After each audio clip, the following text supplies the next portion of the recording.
Bismillahirrahmanirrahim. Alhamdulillahirrabbilalamin. Wa bihi nasta'inu ala umri dunya wa din wa dinil haq.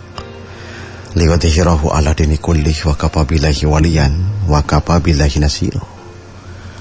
Asyhadu an la ilaha illallah wa asyhadu anna Muhammadan abduhu wa rasuluhu allazila nabiyya ba'da amma ba'du. Baca rekhoto iman yang dirahmati Allah Subhanahu wa taala oleh Cing Enjing, masih dengan saya Faisal Ali di acara Cahaya Kolbu untuk berdiskusi dan berdialog mengenai persoalan agama. Pada kesempatan pagi hari ini untuk mengawali diskusi 1 jam ke depan sebagaimana biasa untuk hari Sabtu ya Kang, masih kita akan melanjutkan bahasan yang tertunda berkenaan dengan bedah ayat Al-Quran yang insya Allah kita akan mengurai sedikit ya tentang surat An-Nisa ayat 116. Iya. Allah Subhanahu wa taala berfirman, A'udzubillahi minasyaitonir rajim. Innallaha la yaghfiru ayyushraka bihi wa yaghfiru ma duna dalik liman yasha wa may yusyrik billah faqad dhalla dhalalan ba'ida. Allah Subhanahu wa taala berfirman, Innallaha la yaghfiru ayyushraka bihi, sesungguhnya Allah tidak akan mengampuni dosa syirik. Wa yaghfiru ma duna dalik liman yasha, dan Dia mengampuni segala dosa selain dari syirik bagi siapa yang dikehendakinya. Wa may yusyrik billah, maka siapapun mereka yang mempersekutukan kepada Allah, faqad dhalla dhalalan ba'ida, maka sungguh ia telah tersesat dengan kesesatan yang sangat jauh. Barang rahmati Allah Subhanahu wa taala, ayat ini menjelaskan kepada kita tentang bagaimana mereka-mereka yang melakukan penyekutuan kepada Allah Subhanahu wa taala begitu kan. Apakah mereka akan mendapatkan ampunan atau tidak begitu. Itulah sederhananya di ayat ini. Kalau kita juga perhatikan di ayat sebelumnya, ayat 48 ya, masih itu. Ada kemiripan ya, ada kesamaan dengan ayat 48. Hanya yang membedakannya di akhir ayat itu. Surat An-Nisa ayat 116 menyebutkan faqad wa may yusyrik billah faqad dhalla dhalalan ba'ida. Sementara di ayat surat An-Nisa ayat 48 disebutkan wa may yusyrik billah faqad iftara isman adima begitu. Jadi di sini Allah memberikan pengulangan ayat begitu kan. 2 ayat ya. Pertama di surat An-Nisa ayat 48 yang masih juga. Yang kedua di ayat surat An-Nisa ayat 116. Jadi ini satu rangkaian dalam ayat yang sama di dalam satu surat begitu kan. Dan itu Allah sebutkan secara berulang untuk memberikan penguatan bahwa bagaimana bahayanya syirkun, dan memang sebetulnya ini sering juga dijelaskan ya kan. Namun kita urai aja sedikit terkait dengan ayat ini. Di ayat ini Allah menjelaskan innallaha la yaghfiru, sesungguhnya Allah itu la yaghfiru ayyushraka bihi, tidak akan mengampuni dosa asyirku begitu.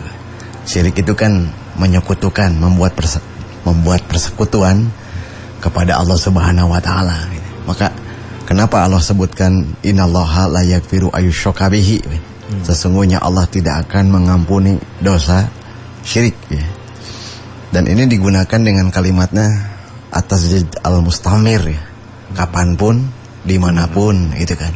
Allah nggak akan ngampuni gitu kan. Siapapun mereka dengan bentuk apapun. Pokoknya ketika mereka ayyushraka bihi ya, dari ketika sampai meninggal dunia, bukan hanya sekali 2 kali. Al-mustamir ila yaumil qiyamah, yang terus dan terus berkelanjutan, maka Allah tidak akan mengampuni dosa syirkun begitu kan ya. Sekalipun sekali selama dia tidak bertobat ya, maka sesungguhnya Allah tidak akan mengampuni dosa syirku itu. Lalu bagaimana dengan ayat innallaha ghafurur rahim kan begitu. Sesungguhnya Allah Maha Pengampun lagi Maha Penyayang. Itu dimaksudkan kepada mereka-mereka yang memiliki kesadaran untuk mengembalikan dari asyirku menjadi tauhid begitu kan. Baru Allah akan ampuni. Nah di ayat ini Allah jelaskan innallaha la yaghfiru ayyushraka bihi. Jelas sekali ini menjadi dalil bahwa asyirku ghair maghfurun ya, ghair maghfurin, bahwa asyirku itu tidak akan diampuni idama tasaibuhu alaih. Ya, apabila dia mati dalam keadaan seperti itu. Jadi pada prinsipnya Allah akan mengampuni dosa-dosa apapun, termasuk syirkun, selama tidak terbawa mati. Di samping datiyah asyirku itulah memang dosa besar karena ada penyekutuan, pembandingan dengan Allah Subhanahu wa taala. Ketika itu tidak ditaubati oleh seseorang dan terbawa mati, maka Allah tidak akan ampuni. Gitu. Karena ini sudah melebihi dari batas culangung gitu. Ke Allah tadi. Mempersamakan Allah dengan yang lain, dengan makhluk. Dan itu tidak layak, tidak pantas, tidak patut bagi seorang makhluk. Ketika dia mempersekutukan kepada Allah yang maha dan maha segalanya, akan dibandingkan dengan makhluk begitu kan. Itu sangat tidak benar, sehingga Allah tegaskan la yaghfiru ayyushraka bihi, tidak akan diampuni. Jadi sekali lagi, dosa syirkun itu akan diampuni selama tidak terbawa mati. Dia tobat dan tidak terbawa mati begitu kan. Dalam hadis kan disebutkan innallaha la yaghfiru malam yughargir ya. Sesungguhnya Allah akan mengampuni kepada siapapun mereka sebelum nyawa di tenggorokan. Jadi sekali lagi, oleh sebab itu ini menjadi perhatian bahwa sekecil apapun asyirku, baik itu syirkul akbar, syirkul asgor, syirkul andad, syirkul arbab, ketika di situ ada penyekutuan kepada Allah, la yaghfiru kan. Jangan dikategorikan ada imam syirkul asgor, syirik kecil pasti Allah mengampuni. Tidak, ini kalimatnya secara mutlak. Innallaha la yaghfiru ayyushraka bihi. Bentuk syirik apapun, apa itu syirkul akbar, syirik yang besar, syirik yang kecil, maka Allah tidak akan ampuni selama itu terbawa mati dan belum ditaubati oleh seorang hamba gitu kan. Kemudian di ayat ini disebutkan wa yaghfiru maduna dalik liman yasha, dan Allah akan mengampuni dosa selain syirkun lima yasa kepada orang yang dikehendaki. Nah, ini memberikan juga penegasan selain dosa asyirku, Allah akan ampuni dosa-dosa yang lain. Itu juga sama, selama dia bertaubat dan juga meninggalkan dosa besar itu kan. Nah, itu rahman Allah ya kan bagi kita, rahman rahimnya Allah. Dengan dosa-dosa selain asyirku, Allah akan ampuni itu dosa semua. Dan sebetulnya hampir keumuman amalan-amalan atau ibadah-ibadah yang dilakukan oleh kita pada dasarnya keutamaannya menghadirkan ampunan. Kalau kita bisa cek ya di dalam beberapa hadis, misal siapa saja yang saum Ramadan kufirlahu ma taqaddama minan bihi kan gitu. Man qala idaqal imam amin fa aminu sami deui kufirlahu, hampir sama ampunan.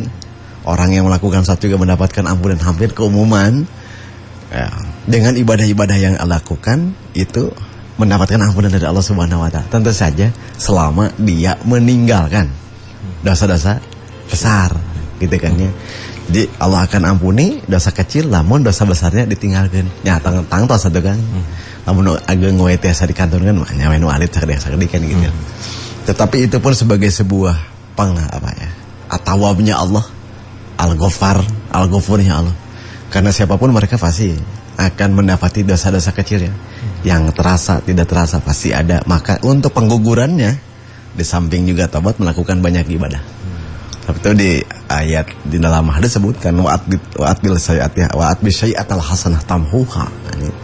Ikutilah perbuatan jelekmu dengan perbuatan baikmu. Maka tamhuha itu akan menghapus. Itu termasuk dosa-dosa kecil ya kan ya. Untuk dosa besar ya tentu saja itu harus ditaubati ya. Sehingga wajar ya kalau siapa tuh Azabi ya menulis tentang al-kabair, dosa-dosa besar, dan ini musyrik asyirku itu peringkatnya nomor wahid kan. Gitu. Sangat berbahaya. Wa yaghfiru maduna dalik lima yasa. Kemudian penekanan terakhir di ayat ini, wa may yusyrik billah, maka siapapun mereka yang asyirku kepada Allah, yang menyekutukan kepada Allah, faqad dhalla dhalalan ba'ida, maka sungguh dia telah tersesat dengan kesesatan yang jauh. Artinya bahwa orang yang melakukan asyirku, dia sudah mengambil jalan yang bukan untuk mendapatkan keuntungan. Dia sudah mengambil jalan untuk mendapatkan apa? Isman adima, dosa yang besar. Maka di ayat lain di surat An-Nisa 48 kalimatnya bukan faqad dhalla dhalalan ba'ida, tetapi wa may yusyrik billah faqad iftara isman adima. Mengapa dhalalan ba'ida? Karena asyirku itu adalah dosa besar yang isman adima, dosa yang sangat besar Dosa besar yang besar. Dosa besar di antara dosa yang besar ya, gitu. Jadi ketika orang mengambil itu, maka pertama orang dola lambaidah ya, ketika dia melakukan asyirku, atau misalnya dalam ayat lain ada kalimat seperti ini kan. Pakod dola lambaidah, itu artinya bahwa dia sudah mengambil, sebut jauh kesesatan yang jauh itu adalah bahwa dia sudah mengambil jalan yang bukan jalan untuk keberuntungan. Itu satu. Yang kedua, dia sudah berada di jalan yang salah. Nah, kalau dia sudah dola lambaidah, kesesatan yang jauh, maka nggak akan pernah bisa kembali lagi selama dia tidak bertobat.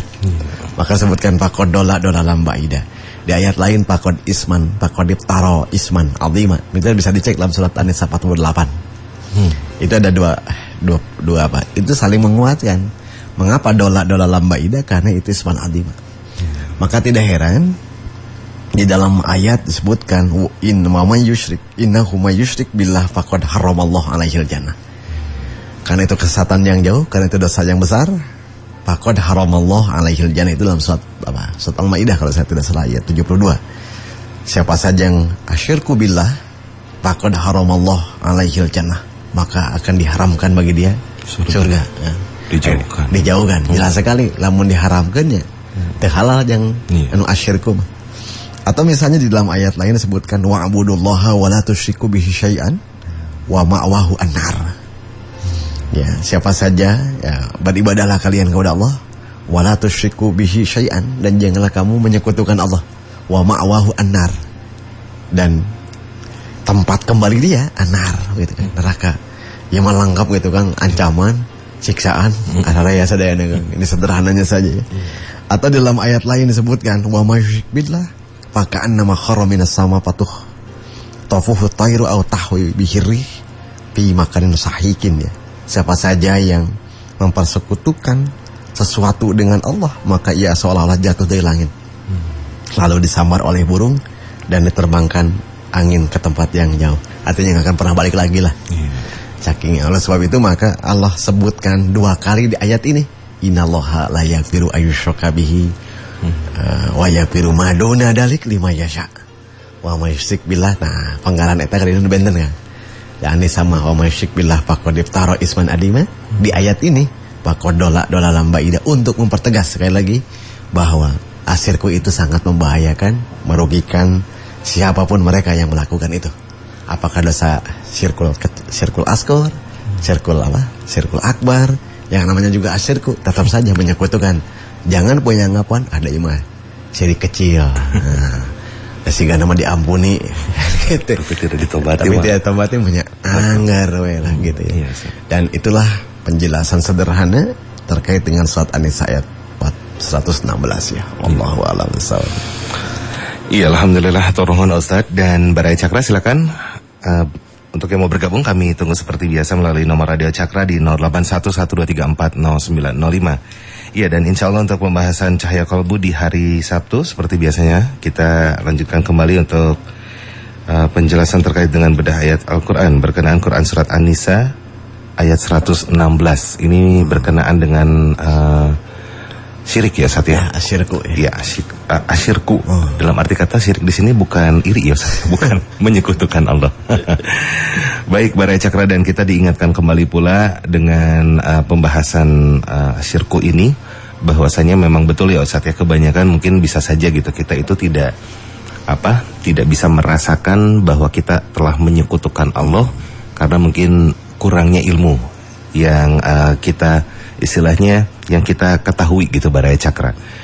Namun insya Allah ya, kalau misalkan kita tidak salah menyandarkan dalam hal apapun gitu ya Ustaz ya, itu tidak termasuk asyirku itu sendiri. Iya. Gitu, baik Ustaz, silakan. Baris yang dirahmati Allah Subhanahu wa taala, tentu saja kan. Nah, ini yang dikhawatirkan adalah asyirku yang tidak terasa begitu kan ya. Kalau yang terasa juga kadang-kadang tidak dirasa. Pura-pura nggak ngerasa. Pura-pura ini makhluk. Iya. Ya, jadi begini ya, kalau kita lihat juga ada sebuah doa ya kan. Ya, doa yang berisi al-isti'adah, ya, perlindungan kepada Allah. Saya lupa lagi tuh riwayatnya, kalau saya tidak salah dalam riwayat Imam An-Nasai ya. Kalau laksnya beginilah sederhana, kalau terjemah bebas ya beda. Ya Allah, aku berlindung kepadamu dari perbuatan syirik yang aku tahu dan aku yang tidak tahu. Karena apa? Nabi mengajarkan hal itu saking memang bahayanya asyirku. Ya.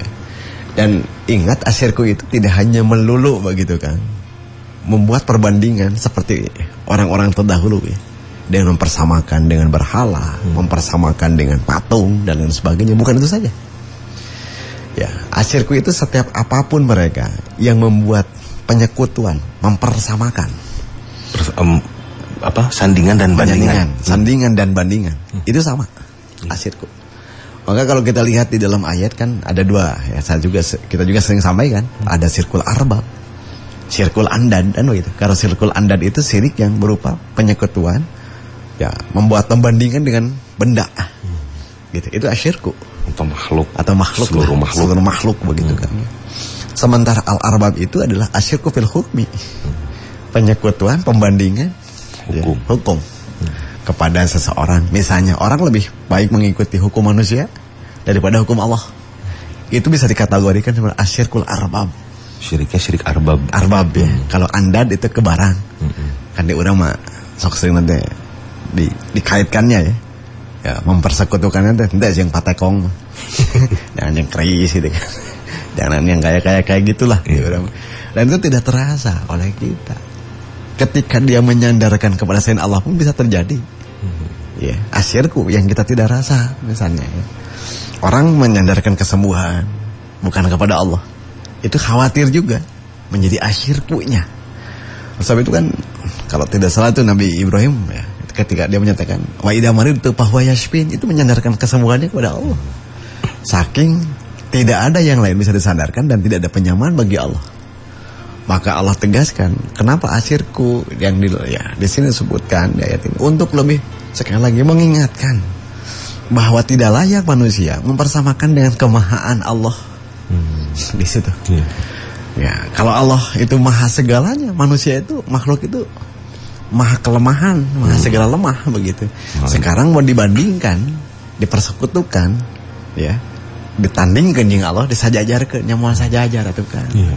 Kalau aku mau geda anggar beda Allah maha segalanya, maka tidak layak. Dan itu sekali lagi terjadi bukan hanya dalam persoalan lahiriah nampak ya tadi nyembah berhala dan sebagainya. Orang misalnya menyandarkan tujuan yang sama dalam hal ibadah bisa asyirku loh. Iya, ya kan. Yang disebut dengan bisa menjadi riya bentuknya ya, bisa menjadi sum'ah. Atau boleh jadi menjadi ilhad bentuknya. Penyelewengan nama. Yang kemudian kita kasih nama. Itu juga sama, bisa menjadi asyirku billah. Maka berhati-hatilah. Ya, karena bagaimana mungkin orang bisa melepaskan diri dari asyirku kalau kita tidak mengetahui at-tauhid.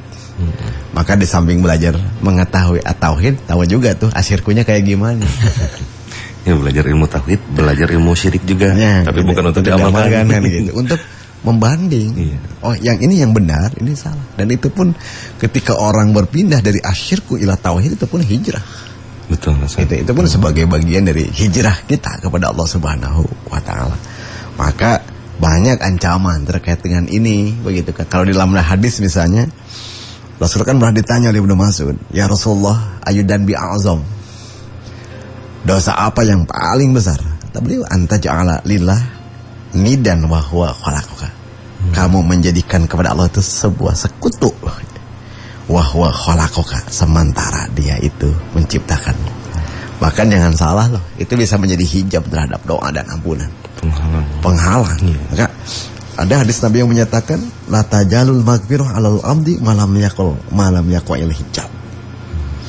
Tidak akan mendapatkan ampunan seorang hamba selama dia tidak malam yaqil hijab. Ya, selama tidak ada al-hijab. Apa yang dimaksud hijab itu?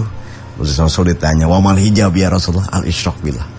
Berarti boleh jadi ketika seseorang al-isyrak billah dengan misalnya dengan hal yang tidak terasa, kita melakukan asyirku, itu menjadi hijab doanya terhadap doa kita, pengampunan kita, penerimaan amal hampir semua.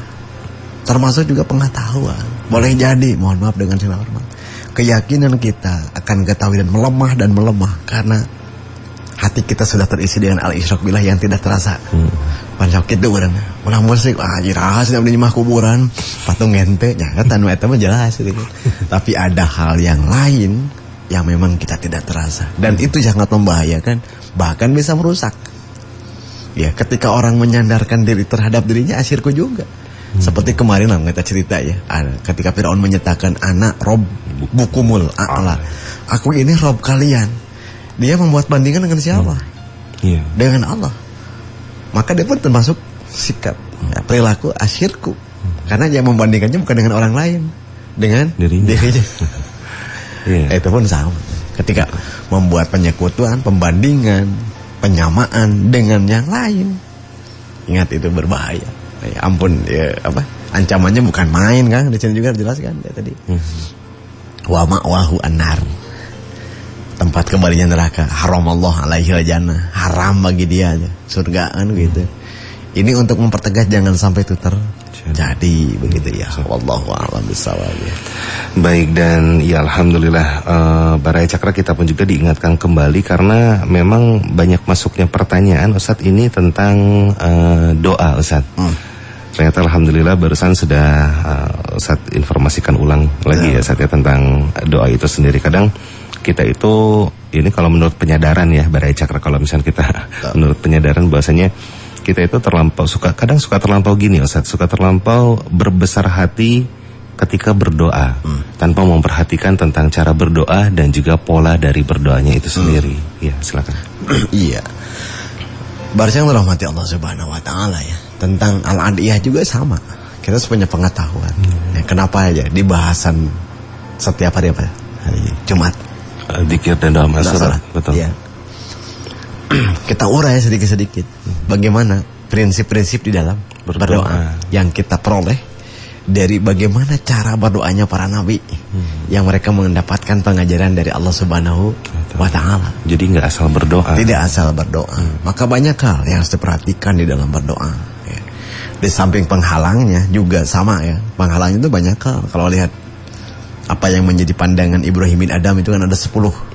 Awal mulanya sakit apa? Hatinya mati. Hati yang mati. Maka hati mati jelas akan menghijab, menghalang terhadap doa. Jelas sekali itu tidak bisa itu. Kemudian dari hal yang lain, dari apa yang kita makan, dari apa yang kita minum, dari apa yang kita pakai, itu bisa menjadi hijab terhadap doa. Wah, itu seueur pisan kan. Iya, Ustaz. Oleh sebab itu maka ketika doa belum dijawab, ya jangan bertanya kenapa Allah belum jawab. Alias berburuk sangka kepada Allahnya. Justru yang harus bertanya, ada apa dengan saya? Iya, Ustaz. Nah, gitu. Kalau kita mohon maaf ya dengan segala hormat kadang nanya Allah teh can ngajawab we, cek Allah teh ukur diri sorangan ngan teh gitu. Nanti gitu kan ada Allah mah tahu bahasa simpuring lah. Tentu saja harus berbalik kepada diri kita. Kenapa doa itu belum diijabah? Pertama, ada kemungkinan pemahaman tentang cara berdoa itu belum apa ya? Belum maksimal. Pengetahuannya dulu kan. Ilmunya dulu tetap itu bagaimanapun ya. Itu pertama. Yang kedua, bagaimana menanamkan keyakinan kerububiyahan Allah. Menyandarkannya kepada Allah. Kepada Allahnya kan begitu. Kalaupun dijawab, diijabah, dan setelah diijabah bukan karena kitanya atau karena lafaz doanya, bukan, atau karena kesolehan kita. Nah iya betul kan gitu. Wah, alhamdulillah abdi mah diijabah. Nah, abdi mah nya alhamdulillah we sakrutinan. Oh gitu ngadongeng teh kan gitu. Jadi malu jawabnya kita kalau seperti itu. Seperti itu. Justru ketika Allah jawab, alhamdulillah ku rahmat anjeun, ku izin anjeun. Kalau orang sekarang mohon maaf, kalau mau ideal-idealan, enggak ada yang ideal kan kayaknya kan. Manusia seperti kita, bukan nabi ya, nggak ada yang ideal. Pasti banyak kesalahan yang ngaganyel sehingga doanya ngaganyel oke. Dalam saya rahmat Allah maka mau diperhatikan juga. Karena rahmat Allah yang begitu besar, ya kan. Nyelap sakit kalau masih diampuni kan, masih tutupan dan Allah masih jawab gitu. Dan ketika pun kita jawab, Allah jawab. Ingat, kembalikan semua kepada Allah. Oh iya matas irodahna Allah, iya mah rahman rahimna Allah, iya matas kudrahna ti Allah, kan gitu. Iya mah al-mujibna Allah we. Ulah ki da eta pan abdi unggal wangi atuh teh. Dikeureuy. Da bisa wae. Itu musyrik juga, itu syirkul juga. Khawatir penyandaran kepada kita dengan tidak sadar itu menjadi sebuah asyirku yang besar gitu kan. Mudah-mudahan ini juga sebuah perenungan kan gitu terhadap doa-doa kita. Banyak hal dan banyak faktor kenapa doa tidak diijabah. Nah, banyak salah satunya tadi ya keyakinan kerububiyahan. Kan dulu juga pernah dibahas tentang bagaimana seharusnya seorang hamba meyakini kerububiyahan, sehingga kalau tidak heran kalau di dalam doa itu pasti, kalau dalam Al-Qur'an ya Rob yang digunakan itu. Kenapa? Untuk orang sadar Allah yang ngatur, Allah yang ngurus. Nah, paling penting adalah yang sering terjadi kekeliruan ya dari manusia apa? Ketika dia berdoa hanya melulu minta kepada Allah tanpa menyadari bahwa Allah yang ngatur, bahwa ini menjadi ibadah loh kepada Allah. Jadi ingin tergapai yang dimintanya saja. Nah itu seharusnya tampilkan dulu ketika kita berdoa deh, kita sedang ibadah gitu. Nah, sehingga kalaupun Allah belum jawab, Allah kasih pahalanya. Dari pahala ngadoana sudah berbaktinya. Sudah berbaktinya. Dan hilangnya keyakinan untuk itu, kerububiyahannya jelas. Orang dulu gitu kan, kenapa menjadi asyirku? Tahu Allah ada, ya tahu mereka juga. Tapi ketika ditanya siapa yang menciptakan kalian, siapa yang ngasih makan kalian, siapa yang ngasih minum kalian, semua kembali kepada lata uja mereka. Bukan kepada Allah. Allah nama terang, tapi kan tidak mengakui. Nah, ketidakpengakuan itulah yang akan menjadi bibit buit inamurujit sebab ya kerusakan dari doa kita juga. Mudah-mudahan ini kita bisa pahami juga ada setiap hari Jumat ya. Kan ada bagaimana doanya ahli tauhid, hamba-hamba Allah nanti beragam Bang. Hamba-hamba Allah itu bagaimana hamba Allah dalam berdoa, hamba Allah dalam beribadah, hamba Allah doa semua banyak lah ya. Dan itu memang kalau lihat idealan juga nanti Kang Pranti siga kurpu kacayan we. Asli lah. Ya masih menggoring Kang ya. Iya, betul. Aduh. Ideal Allah menghendaki hamba manusia jadi hamba Allah itu benar-benar ideal ya. Dan itu pun juga harus benar-benar dipastikan diterima menjadi hamba gitu. Ya betul. Keinginan Allah menjadi manusia itu betul-betul menjadi hamba. Betul. Ya, kita jeda dulu sejenak saat sebelum dilanjutkan kembali ke pertanyaan yang sudah tergabung. Barai Cakra Turnuhon ini nanti kita akan bahas ya, insya Allah setelah jeda beberapa saat ke depan. Tetap di Cahaya Kolbu 90,5 FM Radio Cakra. 90,5 FM Radio Cakra. Alhamdulillah kita lanjutkan kembali Barai Cakra masih di Cahaya Kolbu, masih bersama Ustadz Yusuf Faisal Ali, dan terima kasih Barai Cakra masih bergabung. Silakan bisa dipergunakan kembali nomor 081123409005 untuk SMS dan juga WhatsApp-nya. Maka kita lanjutkan kembali juga untuk pembahasan kita pagi hari ini masih berkenaan dengan Quran Surat An-Nisa ayat 116. Kiranya ada tambahan lain atau langsung ke pertanyaan Ustaz? Pertanyaan saja, baik. Sudah ada yang bergabung tentang hukumnya saum sunnah tahun baru Hijriah di hari pertamanya Ustaz. Lantas apakah ada hukum yang mengatur tentang saum sunnah tahun baru Hijriah tersebut? Mohon pencerahannya. Iya. Barcang dirahmati Allah Subhanahu wa taala, sepanjang yang saya ketahui berdasarkan hadis Nabi sallallahu alaihi wasallam terkait dengan saum Muharram ya kan. Itu Nabi sallallahu alaihi wasallam dulu memperkenankannya tanggal 10 kan. Tanggal 10-nya saja. Tetapi pada akhirnya kata Nabi, wa man sa'a soma wa man sa'a taraka. Siapa saja yang mau saum mangga, kalaupun tidak terjadi persoalan, gitu kan. Itu jawaban Nabi sallallahu alaihi wasallam ketika pada saat itu orang-orang Yahudi, Nabi kan dulu hijrah ke Madinah dan melihat mereka orang-orang Yahudi saum pada saat itu. Kata Nabi, aku tuh lebih berhak dengan dengan Musa kan gitu. Kemudian pada saat itu Nabi sampaikan pada akhirnya waman sa'a soma waman sa'a taroka gitu. Nah, siapa yang mau saumnya mangga, kalaupun tidak jadi persoalan. Dan itu pun dilakukan oleh Nabi tanggal 10 pada saat itu. Dan akhirnya ketika beliau akan meninggal dunia, para sahabat itu datang, ya Rasul, apakah, karena ada berita juga bahwa orang-orang Yahudi juga masih saum ya Rasul, apakah kita tetap masih saum? Nah, kata dalam hadis disebutkan maka untuk membedakan itu tanggal 10-nya sedangkan gitu, tanggal 9-nya. Yang dimaksud tanggal 9 di situ bukan tanggal 9, tapi dimaksudkan adalah tanggal 10 gitu. Nah, insyaallah lah untuk rincian uraian panjangnya mah ya tentang hadis-hadis yang terkait dengan saum Muharram ya. Hanya yang jelas dari tanggal 1 saya belum ketemukan dalilnya. Secara khusus saya belum ketemukan kalau berbicara dari tanggal 1 itu ya. Pertanyaannya dari tanggal 1. Saya belum temukan secara khusus dalil bahwa saum dari tanggal 1-nya, kecuali di bulan Zulhijjah. Awal bulan Zulhijjah, ya itu mah ada ya, berdasarkan hadis umum juga ya, dijelaskan. Nah untuk bulan Muharram tanggal 1 sampai tanggal 10 lah katakan, sebagian melakukan itu, saya belum menemukan dalil yang tegas bagaimana Rasulullah SAW memberikan tuntunan mengenai hal itu ya. Wallahu a'lam bishawab. Ya, kalaupun ada anjuran tentang memperbanyak saum di bulan-bulan yang mulia, itu pun juga dengan menggunakan dalil yang mengkhususkan dalam keumumannya. Betul. Ya. Baik, kurang lebih seperti itu. Dan ya, kita coba kembali ke pertanyaan lainnya terkait dengan diundang ke acara yang tidak direstui oleh syariat. Ustaz, tidak datang, apakah termasuk memutuskan silaturahim? Tidak. Sudah jelas.